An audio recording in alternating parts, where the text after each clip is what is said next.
There's no failed policy more in need of urgent change than our government-run education monopoly. At the state and federal level, the United States spends more than $620 billion on K-12 education each year. That's an average of about $12,296 for every student enrolled in our elementary and secondary public schools. We spend more per student than almost any other major country in the world, and we're doing very poorly. In the inner cities of America, the failed schools, they don't care that year in and year out these kids fail. They run these schools for the Democratic Party. It's a slush fund for the Democratic Party. Half of the mainly black and Hispanic school population don't graduate, and the half of them who do are functionally illiterate. This is racism.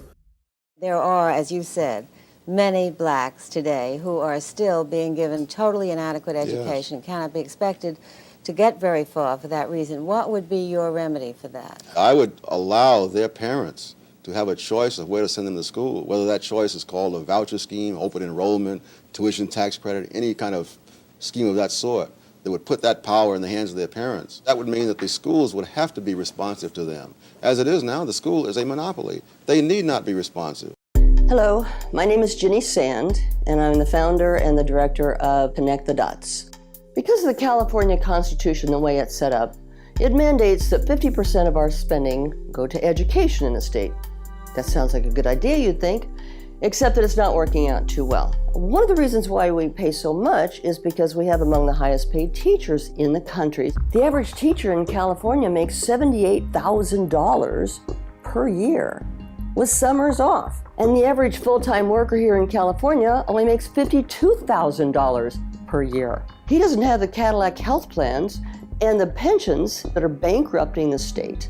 With all the spending, it's not working, and our children aren't being educated. We have the lowest test scores. We're second, third from the bottom in test scores. The teachers union is part of the problem. It's almost impossible to fire anybody. And guess what? The teachers just voted to go on strike.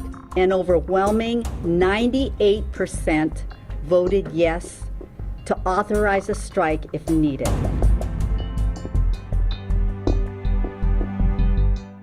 The most horrific consequences of the union's power are the scandalous settlements that LA Unified School District had to pay out to the families of mostly 6- and 7-year-old Hispanic kids.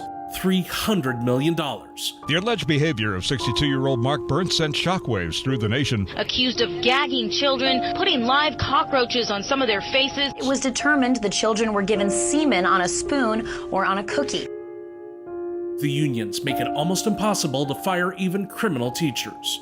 There are 7 times more pedophile teachers than there are pedophile priests, but you never hear about that.